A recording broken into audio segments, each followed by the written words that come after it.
Ce week-end se tenait la 10e manche du championnat du monde de Formule 1 2021 à Silverstone en Grande-Bretagne. Au terme d'une épreuve unique avec des qualifications sprint, Lewis Hamilton s'est imposé devant Charles Leclerc et Valtteri Bottas. Le Desprix, saison 2, épisode 10, c'est parti. Bonjour à tous, je suis ravi de vous retrouver pour une nouvelle vidéo.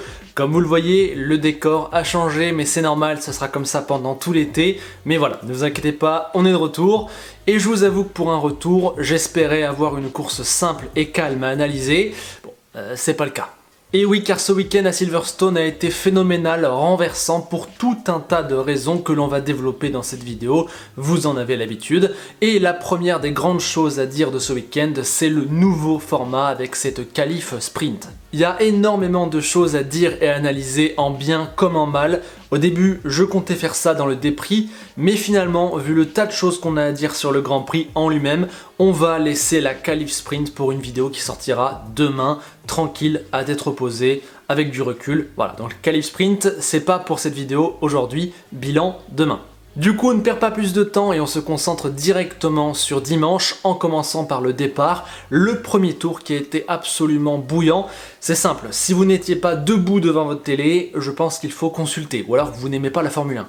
Déjà au tout départ, Ocon n'est pas loin de voir Vettel et Alonso se refermer sur lui au bout de seulement quelques mètres. Personne n'est à pénaliser là-dedans, c'est le début, il n'y a pas de geste répréhensible, mais c'est très chaud. Vu les nombreux freinages et trajectoires possibles au virage 3 et 4, difficile de répertorier tout ce qu'il s'y est passé, allez voir les on-board des uns et des autres, c'était très chaud. En deuxième ligne, au départ, Leclerc avait directement passé Bottas, une chose qu'on a déjà vu faire très souvent, je pense à Bahreïn avec cette splendide manœuvre, ou bien encore à Barcelone, mais également l'an passé. Une troisième place que Leclerc fait bien d'aller chercher car devant lui, les deux candidats au titre savent que le premier tour est primordial, alors il se livre une bataille immense qui va malheureusement aller trop loin pour la première fois de la saison. Déjà, sur l'impulsion, Hamilton est meilleur et revient juste côte à côte au moment du premier virage, mais Max est capable d'emmener plus de vitesse sur l'extérieur qui devient intérieur au virage suivant. Max revient juste sur le vibreur et sa roue arrière droite n'est déjà pas très loin de sa roue avant gauche.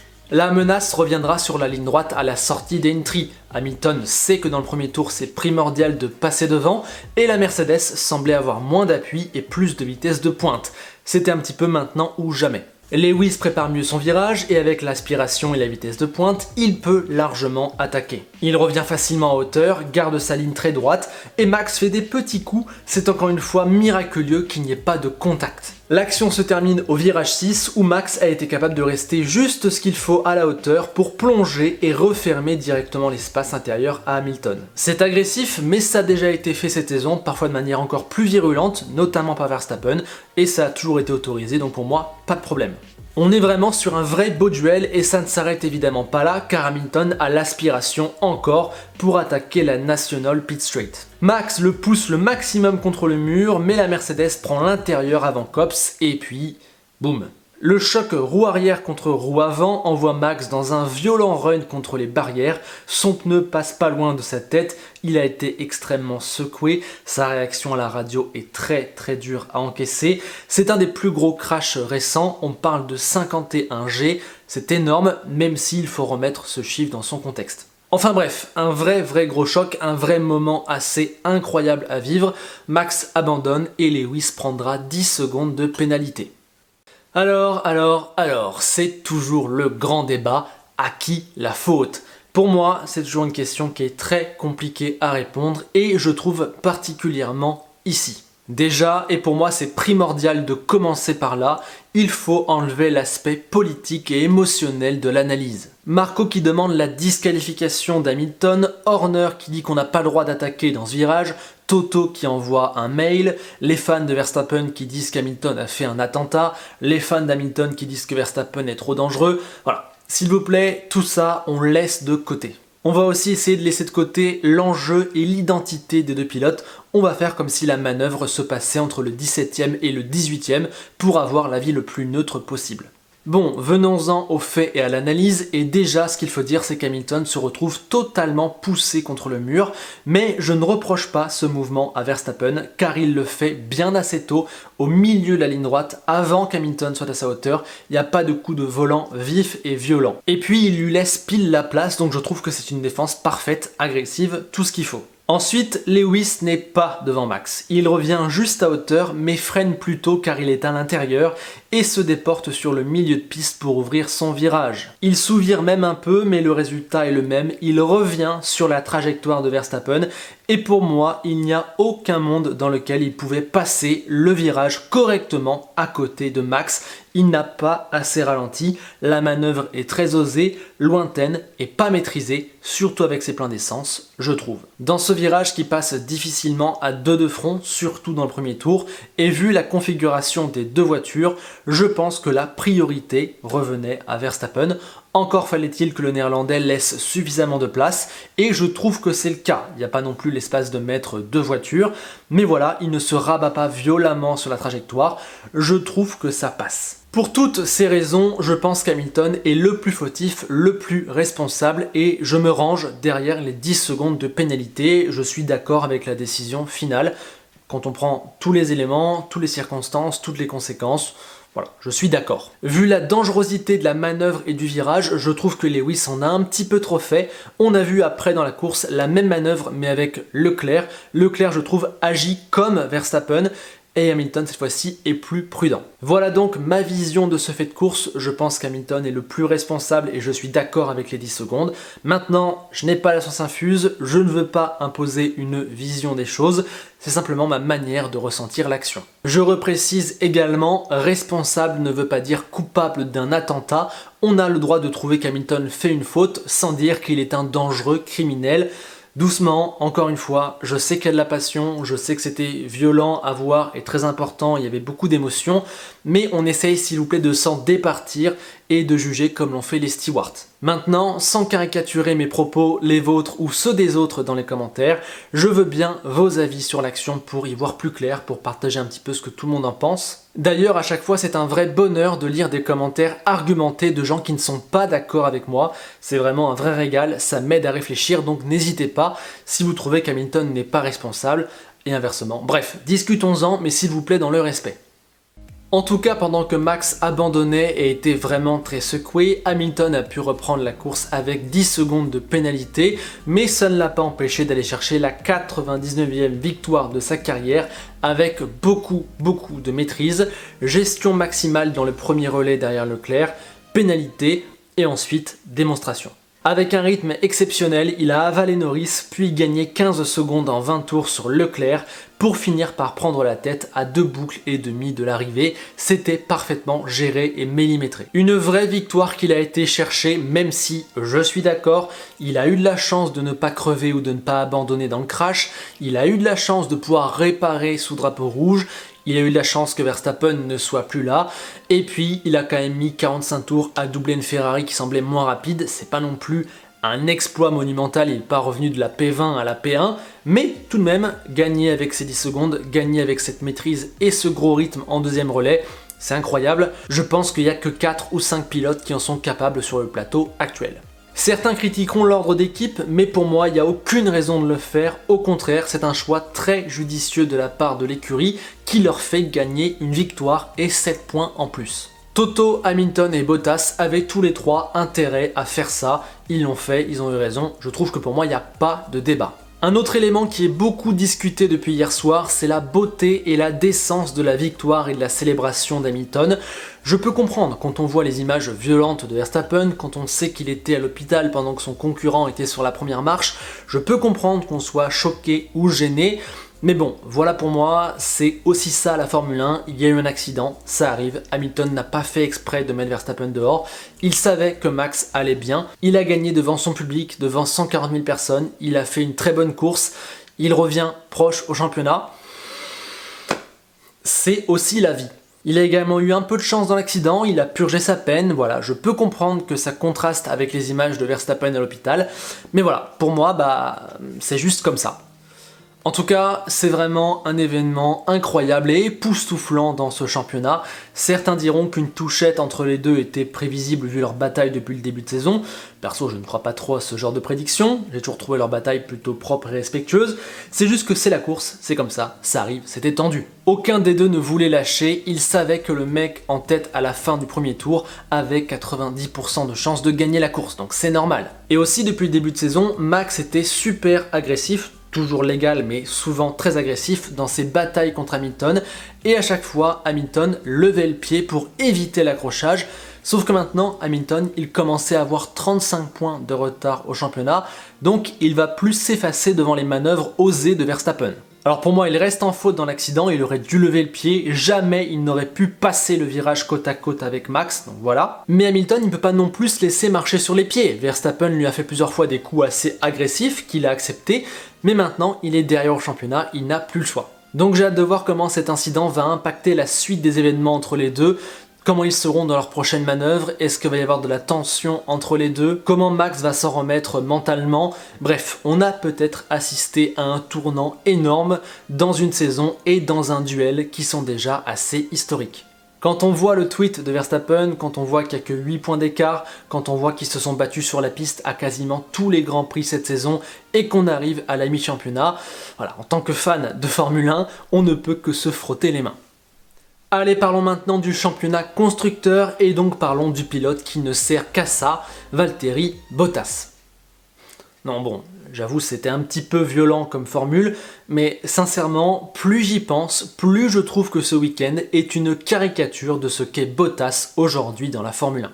Une bonne qualif à seulement 2 dixièmes d'un exceptionnel Hamilton. Un sprint sans embûche, transparent, où il ne tire pas profit de ses softs, n'ose pas attaquer, mais rapporte un point et garde sa place. 2 mauvais départs dimanche où il perd à chaque fois une place face à une voiture du midfield. Place qu'il est ensuite incapable de récupérer sur la piste, mais un arrêt foiré de Norris lui redonne son petit podium. Ensuite Hamilton allait plus vite, alors il l'a laissé passer sans rechigner, et au final ce sont 16 points pour Mercedes.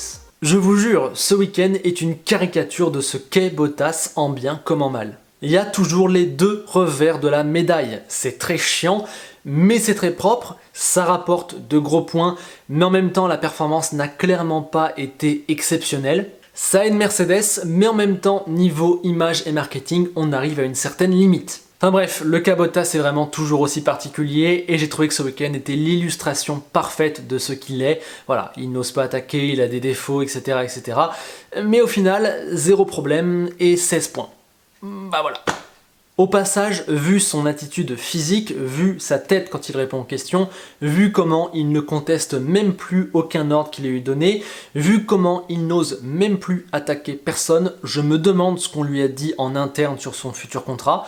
Est-ce qu'il sait qu'il ne sera plus là? Est-ce qu'on lui a dit qu'il devait se plier à tout pour rester? Est-ce qu'il a accepté un tel compromis? Je ne sais pas, mais quand je vois Bottas s'exprimer, je sens un petit malaise. Dites-moi si c'est également votre cas. En tout cas, bravo quand même à Valtteri parce que ces 16 points aident Mercedes à revenir à seulement 4 longueurs de Red Bull, bien aidé par le fait que Max est abandonné et par le fait que Perez ait vécu son pire week-end avec Red Bull. Vendredi, il est trop loin, 6 dixièmes de Max et voit son dernier tour annulé. Samedi, il rate son départ du sprint et se met tout seul hors jeu sur une énorme erreur à Chapelle. Dimanche, pas aidé par le train du DRS, il n'a pas été capable d'effectuer une vraie remontée, n'était pas sur la bonne stratégie et finit par accrocher Kimi. C'est clairement un immense raté pour Checo et il tombe au pire moment quand Max abandonne et que Mercedes met un 30-0 dans la course. Ça fait mal. Rien de grave ou de définitif à en tirer, je pense qu'on peut passer à travers d'un week-end, mais quand même, il faudra se reprendre dès la Hongrie, car on sait qu'après la Hongrie, c'est plutôt là que son contrat sera renouvelé ou pas, et en Hongrie, c'est un circuit où la qualif est primordiale, or la qualif, c'est pas le fort de Checo, donc voilà, elle est vraiment pas idéale cette contre-perf à Silverstone. On note au passage le choix tactique de Red Bull, Checo était dans les points, il allait en marquer entre 2 et 4 il me semble, mais Red Bull a préféré qu'il rentre au stand pour enlever le point du meilleur tour à Hamilton et donc protéger notre ami Max Verstappen. Donc en gros, c'est clair, on préfère le championnat pilote au championnat constructeur. Bon, ça fait 15-20 minutes qu'on parle et il s'est passé tellement de choses qu'on n'a toujours pas évoqué l'homme du week-end. C'est évidemment Charles Leclerc, qualifié 4ème avec un dernier tour décisif qui lui donne une position ultra importante, qu'il aura gardé jusqu'au bout au final, alors que c'était extrêmement serré. Son sprint est parfait de A à Z, au départ dimanche il prend Bottas et ensuite son rythme est fantastique. Seul Hamilton a été chercher un meilleur rythme que lui en fin de course et il a même été capable de gérer des coupures moteurs qui ont bien failli détruire un nouveau travail parfait. Non, clairement un week-end absolument exceptionnel pour Leclerc, il passe à une remontée fantastique d'Hamilton près de ramener une victoire pour Ferrari cette saison, ce qui est tout bonnement exceptionnel. On peut quand même se rassurer en se disant que enfin il a été récompensé, il aurait déjà dû avoir son podium à Imola, à Monaco et ou à Bakou. Il a failli ne pas l'avoir à cause de coupure moteur. Voilà, là au moins il est deuxième, il prend le podium, il prend les points, il est récompensé, bravo, il le mérite. En tout cas, ce résultat et surtout la manière dont il a été obtenu laisse absolument rêveur sur la performance de Ferrari, parce que Ferrari a eu un rythme de course identique à Mercedes tout au long du week-end, que ce soit samedi et dimanche. Ferrari a mené 49 tours sur 52 à la régulière totale. La seule chose qui a été meilleure que Ferrari ce week-end, c'est le deuxième relais d'Hamilton. C'est assez incroyable. De son côté, Sainz a encore été très bon. Sa 9ème place en qualif peut laisser à désirer, mais il n'est qu'à 2 dixièmes de son coéquipier. Son sprint est ensuite détruit par Russell, mais il mène une remontée fantastique qui annule le problème. Et durant le Grand Prix, ses 2 départs sont parfaits, il retrouve rapidement le groupe de voitures dans lequel il était censé être sans ses embûches du samedi. Ensuite, il est parfait, et il aurait même devancé Ricciardo sans le problème au stand. Franchement, c'est un très bon week-end pour Carlos, un petit dixième à gratter en qualif et un petit peu plus de chance le samedi et le dimanche, et il finissait devant les 2 McLaren, voire peut-être même devant Bottas. Les 2 McLaren justement, parlons-en, eh bien, c'est très bien. Dans un week-end où une Ferrari passe pas loin de gagner, ils ne perdent que 4 points au championnat, car leurs 2 pilotes ont été parfaits. Norris continue d'être absolument incroyable, 10 courses, 10 fois dans les points, 9 fois dans le top 5, 5 fois dans le top 4, c'est dingue, et encore aujourd'hui il ne perd le podium qu'à cause d'un arrêt au stand raté, sinon il était à nouveau 3ème. Voilà, encore une fois, les mots me manquent pour Norris. Et Ricciardo, lui, est revenu aux affaires. Alors, j'aurais besoin de plusieurs courses pour l'affirmer, car déjà, à Barcelone et en France, il était revenu avant de s'écrouler derrière, mais c'est très bien. Il se qualifie à 2 millièmes d'un superbe Norris, il fait un sprint et un Grand Prix sans embûche, il résiste à Sainz pour des points précieux, il tient son premier top 5 de la saison. Bravo Daniel, même si effectivement le très grand Ricciardo peut offrir encore un petit peu plus. Derrière les Ferrari et les McLaren, plus que jamais, nous avons eu un deuxième midfield avec Aston, AlphaTauri et Alpine. C'est bien simple, je crois que sur ce seul Grand Prix, Ferrari a marqué la moitié du total de points d'AlphaTauri depuis le début de saison. C'est clair et net, on a vraiment 2 midfields distincts, il y a 2 vrais niveaux. Et les 3 écuries de ce deuxième midfield ont connu 3 week-ends très différents. Pour AlphaTauri, c'est la déception. Gasly n'a pas arrêté de le dire, la voiture n'y était pas, ça n'allait pas et on l'a vu. Le français allait quand même ramener quelques miettes durement acquises au bout de 400 km d'efforts, mais une crevaison cruelle en a décidé, autrement ça fait très mal. Face à ça, forcément, Tsunoda a plus galéré que Gasly et il a été plus loin, mais je salue son calme et sa propreté et sa progression tout au long du week-end. Il sort en Q1, il fait un sprint propre, il fait une course très propre, et au final, c'est lui qui est là pour ramasser le dernier point. Donc franchement, pour un rookie, vu ses récentes performances, vu ses difficultés, vu la méforme d'AlphaTauri ce week-end, franchement, c'est très louable comme performance. Pour Aston Martin, c'est la frustration. La P8 de Stroll rapporte 4 points précieux, mais vu la méforme d'AlphaTauri, il y avait moyen de faire bien mieux, et surtout le spin de Vettel fait perdre gros. Une erreur bête dans laquelle Seb est malheureusement tombé à nouveau. Dommage car jusque-là il était très bon, Q3, top 10 en sprint et il allait certainement finir 7ème ou 8ème de la course. Dommage pour Seb, faudra qu'il rebondisse, mais ce genre d'erreur arrive malheureusement un petit peu trop souvent depuis 3 ans pour lui. Lens lui a fait l'inverse, complètement invisible, mais il a surgi de nulle part lors du deuxième départ dimanche, il a tiré son épingle du jeu, il a pris à ce moment-là une bonne place dans le train du DRS et il a gardé sa position à l'arrivée pour ramener les points. Enfin chez Alpine, c'est la satisfaction. La performance était peut-être un petit peu ric-rac et serrée, mais contrairement à d'habitude, l'écurie française a réussi à faire les bons choix. On parle ici des pneus soft lors du sprint, ils n'avaient rien à perdre à tenter ce coup, mais ils sont les seuls à l'avoir tenté, ça leur a souri. Alonso a gagné je crois 4 places, Ocon 3, même s'il n'a fait aucun dépassement. Et du coup, ça leur a donné une bonne position pour le dimanche. Les pilotes ont résisté lors des différents départs. Et après, au petit train du DRS, comme je dis depuis le début, eh bien, ils étaient placés et ils n'ont plus bougé. Alonso lui a clairement été un des hommes du week-end grâce à sa performance et son départ lors du sprint. Bravo, on sent qu'il maximise sa voiture. Excellent. Ocon lui va mieux, enfin des points après je crois 4 grands prix sans en inscrire, c'est bien, c'est positif, ça reste un petit peu en retrait d'Alonso, je crois qu'il n'a fait aucun dépassement sur les 400 km, mais il est là pour récolter 2 points, donc c'est bien, faut continuer ainsi. Et je crois que c'est la première fois depuis Portimao qu'il y a les 2 Alpines dans les points, ils sont l'écurie du deuxième midfield d'avoir pris le plus de points, donc clairement ils peuvent être contents de leur week-end de Silverstone. Pour ce qui est du fond de grille, j'évoque rapidement Russell et Williams qui pour le 3e week-end consécutif seront sûrement très déçus.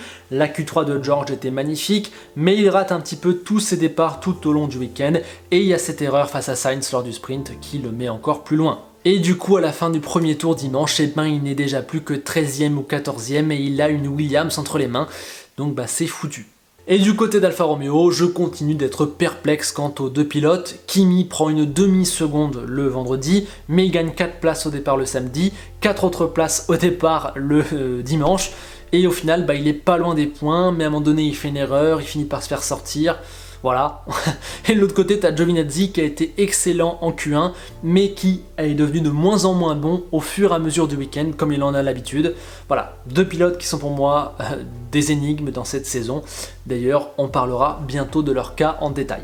Au niveau du classement, on l'a dit, Hamilton revient à 8 points de Verstappen.